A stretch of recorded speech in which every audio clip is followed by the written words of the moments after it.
Oi pessoal, sejam bem-vindos a mais um vídeo aqui no canal e hoje vamos finalizar a leitura do livro As Primeiras Quatro Estações.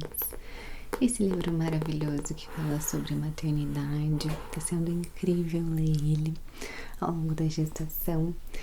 Falta só uma semaninha para nossa baby chegar, então bora finalizar esse livro. Antes de começar, vou pedir para você deixar o seu like, se inscrever aqui no canal se você ainda não for inscrito e, é claro, deixar o seu feedback para mim aqui ao longo do vídeo, conforme você for tendo aí os insights dessa leitura. Bora lá? Pois será como a árvore plantada junto a ribeiros de águas, a qual dá o seu fruto no seu tempo. As suas folhas não cairão, e tudo quanto fizer prosperará.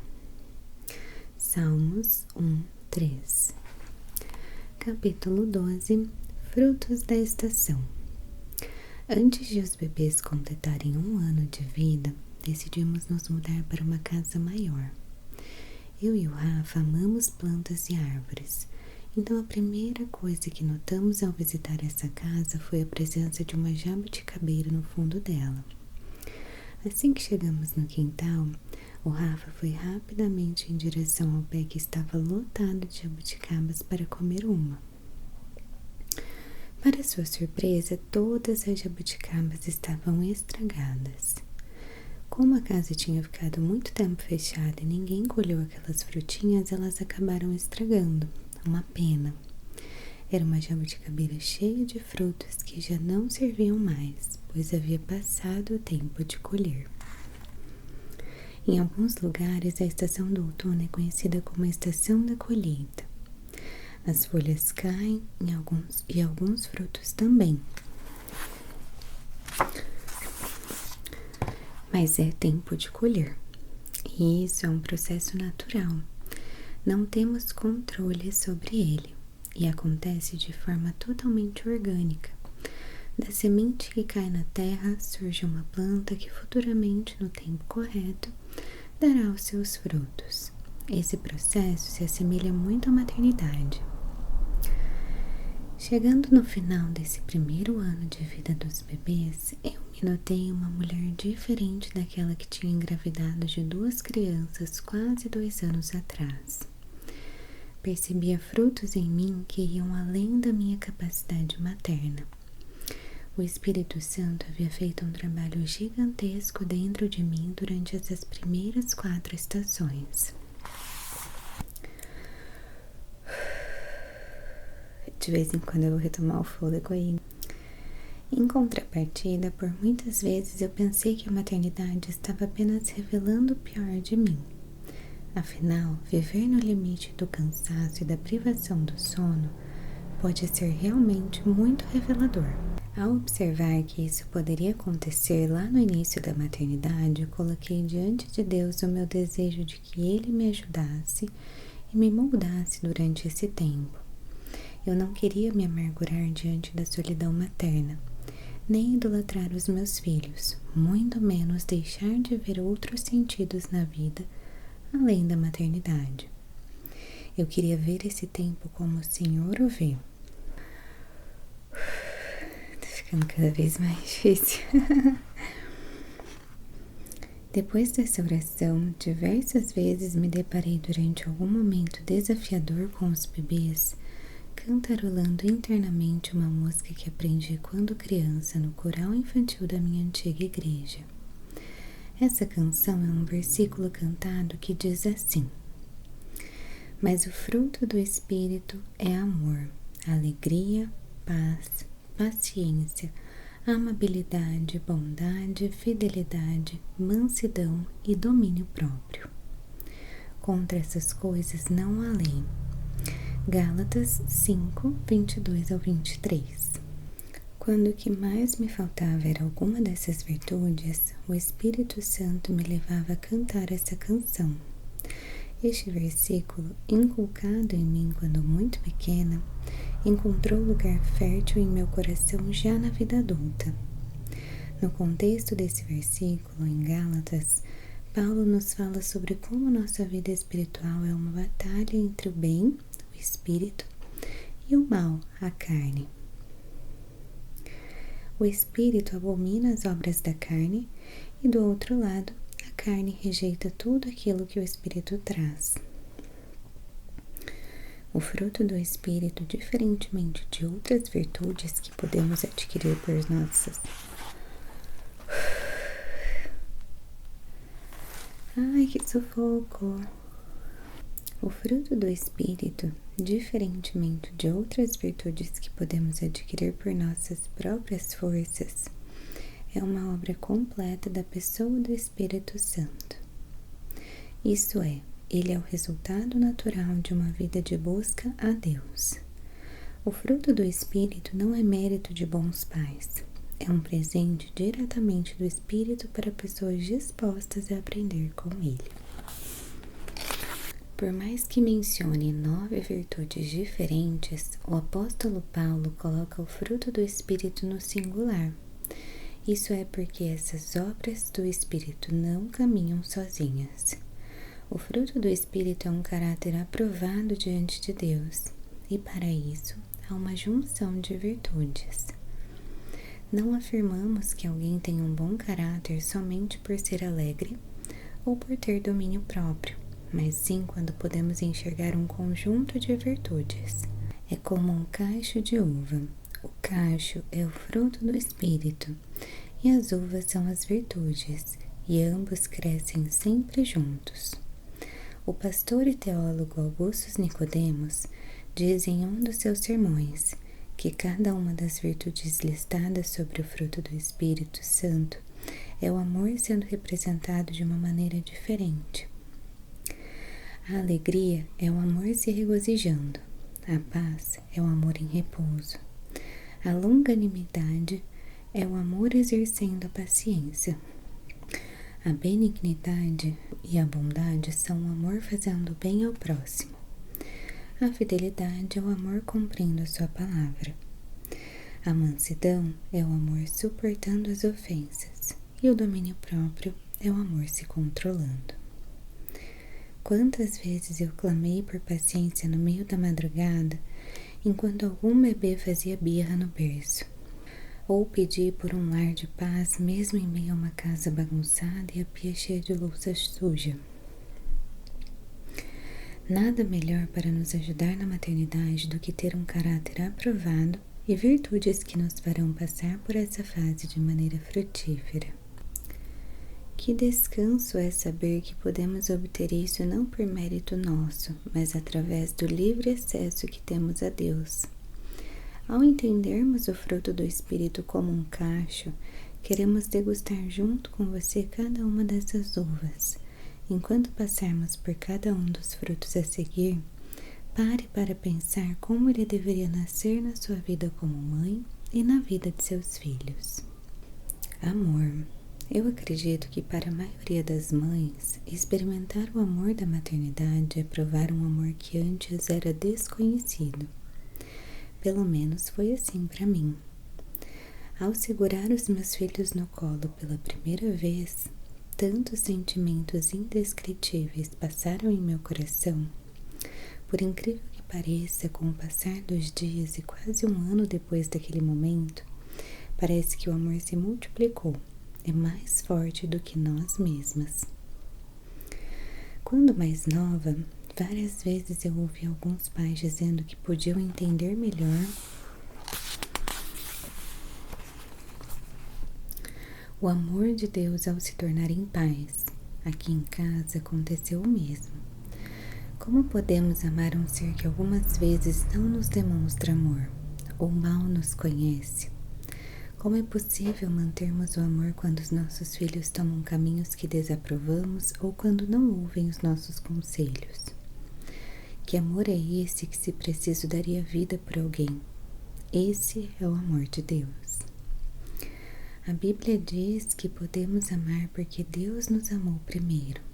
1 João 4,19. Portanto, somente somos capazes de amar porque primeiramente fomos amados por Ele. Quer privilégio maior do que poder refletir o amor de Deus na vida dos nossos filhos? No contexto do fruto do Espírito, o amor é a base de todas as outras virtudes. Na Bíblia podemos encontrar diversos versículos em que fica clara a importância do amor como base. Em 1 João, capítulo 4, versículo 8, lemos: Quem não ama não conhece a Deus, porque Deus é amor. Podemos afirmar então que amar aos nossos filhos é um reflexo de conhecer a Deus. Quanto mais o conhecemos, mais amamos nossos filhos da forma correta, pois entendemos o verdadeiro significado do amor. Quando nos parecer confusa a maneira como devemos amá-los, podemos encontrar em Cristo a resposta. É amando os nossos filhos como Cristo nos amou que eles poderão experimentar o verdadeiro amor. Um novo mandamento lhes dou: amem-se uns aos outros. Como eu os amei, vocês devem amar-se uns aos outros. João 13:34. Alegria. Eu percebi uma diferença enorme entre os sentimentos vividos no início da vida dos bebês e os que eu experimentava agora. Por algumas vezes, as inseguranças com relação ao desconhecido mundo da maternidade me traziam tristeza. Porém, conforme os bebês foram crescendo e desenvolvendo novas habilidades, os sorrisos aqui em casa só aumentaram. Eles se tornavam cada vez mais graciosos, e era fácil arrancarem de nós risos frouxos durante o dia.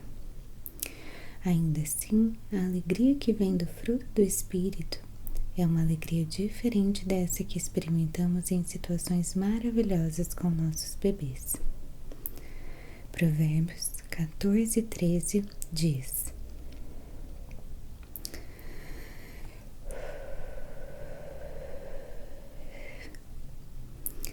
Mesmo no riso, o coração pode sofrer, e a alegria pode terminar em tristeza.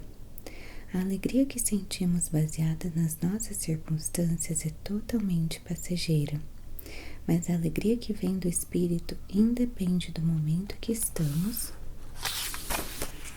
vivendo e produz o contentamento em nosso coração. Paulo diz em Filipenses: Sei o que é passar necessidade e sei o que é ter fartura. Aprendi o segredo de viver contente em toda e qualquer situação, seja bem alimentado, seja com fome, tendo muito ou passando necessidade. Tudo posso naquele que me fortalece. Filipenses 4:12-13. Paulo vivenciou a verdadeira alegria produzida pelo Espírito e nos ensina que ela vai além da nossa situação atual. Ela é fonte da certeza de que em Deus podemos tudo. Por isso, a importância de buscarmos no Espírito a alegria que vem dele e não de nós. Em vários momentos desafiadores com os nossos filhos, e até mesmo em tempos de tristeza, poderemos encontrar alegria. Uma alegria que não significa a ausência de aflições, mas a certeza de que podemos parar de olhar para as circunstâncias e olhar para o alto. Paz. Eu ouvi várias vezes uma frase que dizia: em um lar com filhos, ou se tem paz, ou se tem alegria. Os dois juntos não dá. Como se a presença dos filhos pudesse trazer apenas alegria para casa, e não paz. Se seguirmos a lógica desse pensamento, colocamos sobre os nossos filhos a responsabilidade da falta de paz de um lar, o que é uma ideia mentirosa. A paz, que é fruto do Espírito como a alegria, não depende das circunstâncias. Você acha que é possível ter paz em meio a uma casa bagunçada e filhos gritando? Se essa paz for fruto do Espírito, sim. Algumas vezes, quando estávamos passando por situações de caos com os bebês, eu me sentava, respirava e sentia uma paz que ia além de mim. Essa paz me trazia uma nova perspectiva. E eu agradeci a Deus pela movimentação no lar que os nossos filhos trouxeram. Realmente, os móveis e objetos não estão em ordem como antes, e a louça fica suja com muito mais facilidade. Mas a paz que vem do Espírito olha para as situações com gratidão. Em outro contexto, é muito comum nos pegarmos preocupadas com o futuro dos nossos filhos ou com possibilidades ruins que podem acontecer com eles diariamente. Mas o fruto do Espírito é a paz que traz descanso à alma e excede todo o entendimento. Essa paz nos traz um lembrete diário de que Deus tem o controle de todas as coisas e, como mães, podemos finalmente descansar. E a paz de Deus, que excede todo entendimento, guardará os seus corações e as suas mentes em Cristo Jesus. Filipenses 4:7. Longanimidade. A longanimidade pode ser conhecida também como paciência. Acredito que essa seja uma das virtudes vindas do Espírito Santo que mais recebemos durante a maternidade, a longo prazo. Quantas vezes precisaremos desse fruto? A longanimidade nos protege de momentos de explosões e descontrole. Ela é como um músculo alongado que suporta situações mais extremas com flexibilidade e tranquilidade. Ter paciência diariamente com os nossos filhos não é uma tarefa fácil, nem flui de nós naturalmente. Aqui em casa, conforme os bebês foram crescendo e começando a entrar em uma fase de birra, eu percebi o quanto a paciência seria uma das minhas melhores aliadas. Lembro de uma noite em que um dos bebês, que já tinha quase 11 meses, estava fazendo um show de birras no berço. Foi 1h30 de choro. O bebê estava trocado, alimentado, não tinha nenhum sinal de dor, era pura birra. Eu sempre fui muito resistente com a ideia de deixar o bebê chorar, mas eu estava há muitas noites acordada, no limite do meu cansaço, e entendi que esse bebê já tinha idade o suficiente para começar a dormir melhor à noite. Levantar 1 ou 2 vezes para atendê-lo durante a madrugada me parecia normal, mas eu decidi que esse seria o limite. Na 3ª vez eu o deixei. Fiquei durante esse tempo todo sentada em frente ao berço, mostrando em alguns momentos que eu estava ali ao lhe fazer carinho. Permiti que o bebê fosse se acalmando sozinho, mas isso foi muito difícil para mim.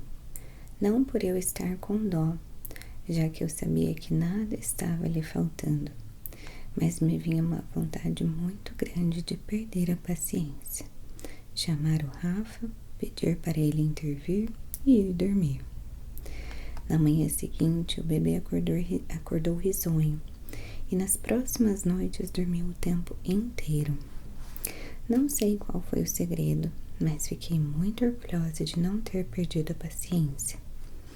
Sei que isso não foi um trabalho meu. Durante todo aquele tempo, eu repetia na minha cabeça a música sobre o fruto do Espírito que aprendi quando criança.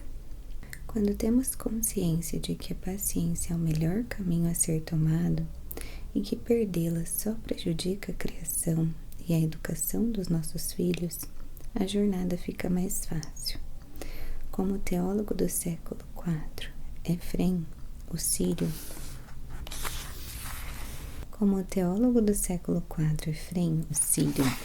certa vez disse: a paciência foge da impulsividade e nos dá tempo para pensar e ouvir a voz de Deus ao tomar uma decisão.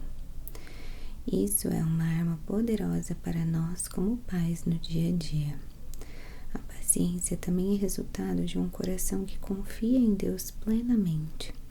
Pessoas pacientes não se desesperam diante do inesperado ou da falta de controle, pois sabem em quem confiam. E não somente isso, mas também nos gloriamos nas tribulações, sabendo que a tribulação produz a paciência, e a paciência a experiência, e a experiência a esperança. E a esperança não traz confusão, porquanto o amor de Deus está derramado em nossos corações pelo Espírito Santo que nos foi dado. Romanos 5, 3 ao 5. Benignidade e bondade. A benignidade e a bondade são a junção perfeita de generosidade com um coração inclinado a fazer o bem. Essas virtudes nos parecem fáceis de serem colocadas em prática quando se trata de filhos. Como vamos desejar mal a um serzinho tão pequeno, lindo e que saiu de nós? Como podemos não ser generosos com a nossa própria família? Acreditamos que seja menos desafiador sermos bondosos com quem amamos profundamente, até eles começarem a nos magoar. Colocar em prática a bondade diante de uma situação em que nossos filhos nos desobedecem ou desrespeitam é o resultado de um coração bondoso e benigno que vem do fruto do Espírito. O nosso coração tende à vingança e à vontade de que os que nos aborrecem em algum momento se deem mal. Mas o convite do Espírito é outro. A Bíblia nos afirma que a bondade não deve ser colocada em prática somente em momentos em que nos sentimos amados, mas principalmente em situações adversas. Mas a vós que me ouvis, digo: amai a vossos inimigos, fazei bem aos que vos aborrecem, bendizei os que vos maldizem, orai pelos que vos caluniam. É fato que os nossos filhos não são nossos inimigos, mas a rebeldia deles pode ser. Nesse sentido, o nosso papel como pais não é abraçar o mal que os nossos filhos cometem, mas responder a esse mal com o bem. Precisamos nos lembrar que em nosso relacionamento com Deus como filhos, a bondade dele para conosco é o que traz ao nosso coração o verdadeiro arrependimento. Não merecemos e ainda assim ele é sempre bom. Salmo 136, 1. Além de sermos bondosos, podemos ser benignos e generosos com a nossa família para além dos bens materiais. Disponibilizamos com generosidade nosso tempo e disposição. Servimos aos que amamos com os nossos olhos, ouvidos e coração. Fidelidade. Em algumas traduções, a palavra fidelidade aparece como fé, em outras como lealdade. Poderíamos então entender a fidelidade como uma mistura dessas virtudes. A criança que tem a oportunidade de crescer em um lar em que a fé verdadeira é cultivada tem grandes chances de um dia se tornar um adulto de fé. E uma criança que vê de perto o exemplo dos pais de lealdade com a própria família e com os demais, tem grandes chances de se tornar um adulto fiel. A fidelidade, que é fruto do Espírito, encontra forças para ser leal mesmo em tempos difíceis. Filhos que encontram nos pais a certeza de que eles serão fiéis à sua família, encontram segurança no lar. O mundo pode nos mostrar os benefícios de nos dedicarmos mais ao trabalho do que à família, ou de vivermos em busca dos nossos próprios prazeres. Mas a fidelidade que vem do Senhor nos ensina a priorizar aquilo que temos de mais precioso, aquilo que não podemos comprar. Cônjuges que são fiéis um ao outro e pais que são leais diante das responsabilidades da família podem desfrutar de um lar de segurança e paz. Porém, esse fruto tem como obra principal a fidelidade a Deus, mais do que aos homens. A fidelidade a Deus é a resposta de um coração salvo e maduro. E essa maturidade espiritual de colocarmos Deus como prioridade acima de tudo, por meio da obediência à sua palavra, é o trabalho do Espírito em nós. O Espírito nos ensina sobre lealdade, porque o próprio Deus é fiel. Porque o teu amor leal se eleva muito acima dos céus, a tua fidelidade alcança as nuvens. Salmos 108, 4. Mansidão.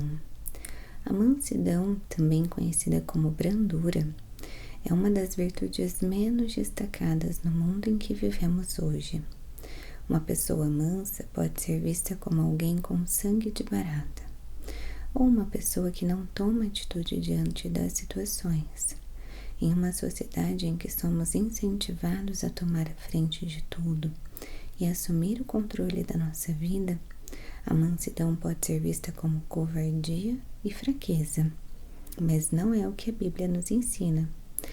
Jesus, o nosso maior exemplo de caráter aprovado, diz: "Tomem sobre vocês o meu jugo e aprendam de mim, pois sou manso e humilde de coração, e vocês encontrarão descanso para suas almas." Mateus 11, 29. Esse texto afirma que aqueles que aprendem de Jesus, que é manso e humilde, encontram descanso para a alma. Isso porque pessoas que carregam essas virtudes são capazes de trazer paz ao ambiente em que estão. Portanto, como pais, essa é uma ferramenta poderosa em nossas mãos. Pais mansos ensinam por meio de suas vidas a seus filhos que agir com impulsividade, violência e raiva é o pior caminho a ser tomado. Filhos que crescem em um lar com tais reações têm grandes chances de reproduzi-las futuramente em suas próprias casas. Existem vários estudos que comprovam que o comportamento da mãe afeta o bebê ainda em seu ventre. Quantas vezes, diante das minhas possibilidades de perda durante a gravidez, respirei fundo e busquei em Deus a calma que eu e os bebês precisávamos. Enquanto o tempo em que vivemos nos ensina que uma pessoa mansa é alguém sem atitude, o fruto do Espírito nos ensina que a mansidão é a escolha pela atitude correta. Uma pessoa mansa olha para situações difíceis com ternura e paciência. Semelhantemente à longanimidade, a mansidão é uma virtude para os que conhecem e confiam em Deus, e por isso descansam. Domínio próprio. Por último e não menos importante, na lista das virtudes do fruto do Espírito está o domínio próprio. Chega a ser cômico eu estar escrevendo sobre isso depois de ter passado uma noite inteira acordada com um bebê que não conseguia dormir de jeito nenhum. A minha segunda oração desta noite foi para que o Espírito Santo me inundasse com o domínio próprio. A primeira foi para que o bebê finalmente pudesse dormir. Essa virtude é conhecida pela capacidade de conter a nós mesmos. Isso significa agirmos contra a nossa reação natural diante das circunstâncias, ou seja, negar-se a si mesmo. Esse comportamento é típico de quem conhece a Deus, submetendo todas as suas vontades em obediência a Ele. Dentro do contexto da maternidade, podemos afirmar que o domínio próprio é um exercício diário. Diante dos desafios que a vida de um bebê nos traz, o autocontrole é muito necessário. Muitas vezes, ao agirmos por impulsividade ou por deixarmos o cansaço nos dominar, não nos damos a oportunidade de tomar uma boa decisão, ou melhor, não permitimos que o Espírito Santo nos guie a uma atitude correta. Assim, uma casa guiada pelo Espírito e não por impulsos carnais é um lugar onde não há espaço para qualquer tipo de violência. Pais que exercem o domínio próprio não estão isentos de errar com seus filhos, mas têm grandes chances de formar um lar estável e pacífico. Quem tem o domínio próprio não é dominado por alguém ou por uma situação. Muitas pessoas podem ter essa qualidade como fruto de uma vida disciplinada, mas a virtude de domínio próprio, que é o fruto do Espírito, é diferente. Ela é resultado de uma disposição a uma vida espiritual viva, mais do que uma busca pelo autocontrole. O domínio próprio que vem do Espírito é fruto de um temperamento moldado por Deus, e não por si mesmo. Ao exercermos o domínio próprio, deixamos de ser escravos de nós mesmos e nos tornamos submissos a Deus. E pais submissos a Deus têm o privilégio de ensinar aos filhos uma vida de obediência na prática. O pastor americano Eugene Peterson diz em um dos seus estudos da Bíblia: mas assim como as frutas que comemos são perecíveis, o fruto do Espírito também perece. É belo de ser observado, mas não pode ser mantido em exposição por muito tempo. O fruto deve ser compartilhado com outras pessoas, deve ser comido e digerido. Caso contrário, se estragará. Da mesma forma que aquela jabuticabeira no nosso quintal estava cheio de frutos estragados, por não terem sido colhidos no tempo correto, assim é o Espírito Santo. Da mesma forma que aquela jabuticabeira no nosso quintal estava cheia de frutos estragados, por não terem sido comidos no tempo correto, assim é o fruto do Espírito. Todas essas virtudes não são uma vitrine do Espírito Santo, elas fazem parte de uma árvore viva. Desse modo, podemos colher esses frutos não por mérito ou por força própria, mas pelo livre acesso que temos através da vida de Jesus. E para que eles não passem do tempo da colheita e estraguem, os compartilhamos ao colocá-los em prática dentro dos nossos lares. Uma vez ouvi uma frase que dizia: herança é algo que você deixa com alguém, legado é o que você deixa em alguém. As virtudes do fruto do Espírito não serão para os nossos filhos como uma herança, algo que deixamos com eles. Afinal, o fruto do Espírito não se passa, mas se obtém diretamente através do relacionamento com Deus. As virtudes do Espírito colocadas em prática dentro das nossas casas deixam marcas nos nossos filhos e isso servirá de legado para a vida deles. É verdade que o fruto do Espírito não é um fruto específico da estação da maternidade, mas acredito que ela é uma ótima oportunidade de colheita. Diariamente somos desafiadas a ter virtudes que vão além das nossas próprias forças. Eu não quero finalizar essa etapa mais estressada, mais amarga com a vida ou como uma sobrevivente de uma tempestade. Eu quero ter a oportunidade de olhar para as estações e enxergar a beleza que existe em cada uma delas. Eu quero colher os frutos dessa estação. O lugar da criação de filhos é um lugar muito frutífero para desenvolver capacidades específicas para a vida toda. Passar por essa fase é um presente do Senhor para nós. Chego nessa etapa do livro escrevendo com lágrimas nos olhos. Chegar até aqui é entender que as primeiras 4 estações estão acabando. Aqueles primeiros meses que pareciam intermináveis finalmente me trouxeram até aqui. O momento em que os dois mal cabem no meu colo juntos. É aqui que eu olho para trás e entendo que daqui para frente eles vão deixando aos poucos de ser bebês e se tornando crianças. Nesse mesmo lugar, eu consigo me lembrar daquela mãe há 12 meses atrás, com os olhos cheios de insegurança, culpa e medos. Hoje olho para o espelho e encontro outra mulher, mais forte, mais paciente, mais amável e mais segura. Continuo sem todas as respostas, mas deixei para trás muitas dúvidas. Durante esse ano me entreguei nos braços do meu Criador para que Ele me ensinasse a ser mãe, e ali acabei conhecendo mais do amor de Deus por mim. No final das contas, percebi que ser mãe nada mais era do que dar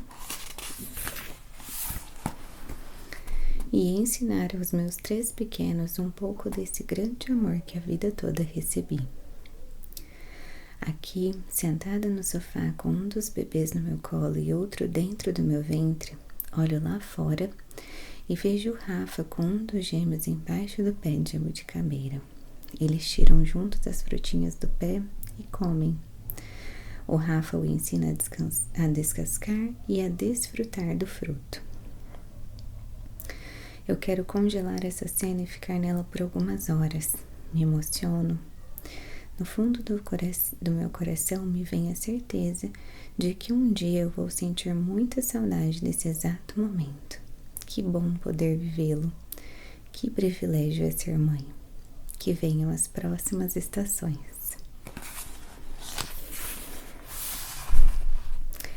Dicas da Fê, de 10 a 12 meses. Vamos passear. Desde muito pequenos, passeamos com os bebês todos os dias no fim da tarde. Existe uma expressão popular chamada Hora da Bruxa, que é esse momento no final do dia em que o bebê geralmente chora muito e fica enjoadinho. Parece que tudo o que fazemos para acalmá-lo durante o dia não funciona nesse momento.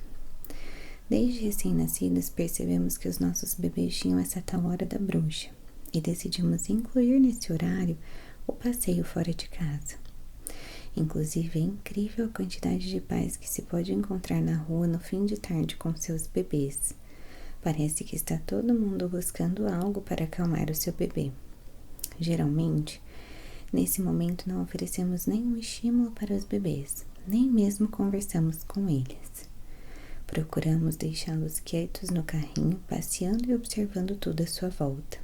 Esse momento os distrai e de alguma forma já os acalma e prepara para o momento da janta e do ritual noturno. Vale a pena tentar. Tempo a dois. Durante esse primeiro ano de vida dos gêmeos, eu e meu marido nos esforçamos muito para separar um tempo na semana só para nós dois. Eu sei que nem sempre é fácil conciliar as agendas ou conseguir alguém para cuidar do seu filho, mas esse tempo é extremamente importante para vocês como casal. E para você como indivíduo também. Eu sempre me sentia abastecida como mulher quando tinha um tempo a sós com meu marido. Tentem sair para jantar só vocês dois ou fazer algo que gostem. O casamento é a base da família e é importante cultivá-lo, inclusive para que com o tempo os filhos possam compreender que os pais também possuem necessidades enquanto casal. Um hábito que começamos a colocar em prática com os bebês, acredito que até um pouco tarde demais, foi o de conversar com eles sobre tudo. Uma psicanalista francesa chamada Françoise Douto foi uma das pioneiras na defesa de que devemos tratar os bebês desde que nascem como pequenos seres humanos. Isso é, devemos lhes explicar o que são as coisas, nos comunicar e nos conectar com eles. Passamos a fazer isso aqui em casa, de forma que antes das refeições, além de orarmos juntos, também mostramos o que eles vão comer. Quando vamos sair de casa, enquanto trocamos os bebês, explicamos que vamos passear e na casa de quem iremos. Quando alguma visita vem em nossa casa, também lhes comunicamos isso. Dessa forma, além de mostrar respeito por nossos filhos, eles sentem que são parte do nosso lar. Nessa fase, eles aprendem muito por repetição e percebemos que ao nos comunicarmos mais claramente com os bebês, eles passaram a repetir e a aprender mais coisas novas. E assim encerramos a nossa leitura. Essa é a Fernanda, autora desse livro maravilhoso. Gente, nem acredito que conseguimos finalizar antes da Baby nascer. Foi muito, muito, muito especial ler esse livro aqui com vocês. Espero que vocês tenham gostado. Eu simplesmente amei os insights desse último capítulo sobre as virtudes. Quero muito trabalhar cada uma delas aqui no meu dia a dia. Acredito que vai ser um grande desafio, mas eu vou dar o meu melhor para que ela seja muito, muito, muito feliz, muito amada, muito cuidada. Ter paciência, né, autocontrole, mansidão, enfim. Todas essas virtudes maravilhosas. Vou ter que reler esse capítulo sempre que necessário. E eu quero saber de vocês, quais foram os insights que vocês tiveram. Eu, inclusive, vou ter que trabalhar a paciência. Paciência. A confiança em Deus, né? Porque teve uma parte que falou ali sobre entregar nas mãos de Deus e não querer ter o controle de tudo, não querer ter saber tudo, né? E agora falta menos de uma semana pra ter a baby aqui. Uma semaninha mais ou menos. E eu tô assim já ansiosa pra saber como vai ser, pra ter ela aqui logo. Me falaram que esses últimos dias eram assim, né? Falaram que passa devagar, mas pra mim tá passando super rápido, mas ainda assim com ansiedade. Até fiz, ó, uma pipoquinha aqui pra não roer a casa inteira. Mas é a ansiedade de ter ela aqui logo, de saber como vai ser, que dia que ela vai escolher, conhecer ela, o rostinho, o cheirinho. Ai, tô ansiosa pra brincar de boneca com ela, trocando ela todo dia com uma roupinha maravilhosa. Enfim, dividir a vida com ela, né? Então, preciso, não que eu não confie, eu confio, mas eu preciso entregar nas mãos de Deus e saber que Ele tem o melhor preparado pra mim, confiar e esperar, né? Ter paciência, esperar esse momento certo chegar. Então, eu já vou começar a trabalhar essas virtudes desde já. E quero muito saber de vocês, o que vocês acharam desse capítulo, desse livro como um todo. Eu achei assim sensacional, fala sobre coisas muito importantes, né, da maternidade. E vou precisar reler ele ao longo desses 12 meses que vem aí pela frente, cada estação relembrar. Nós já começamos tem tanto tempo esse livro, né? Vamos lendo juntos, então ao longo desses meses aí que virão das próximas estações eu vou precisar ler e reler sempre que necessário. Espero que vocês tenham gostado e aceito sugestões dos próximos livros que podemos ler juntos. Um beijo e fiquem com Deus. Até o próximo vídeo. Tchau!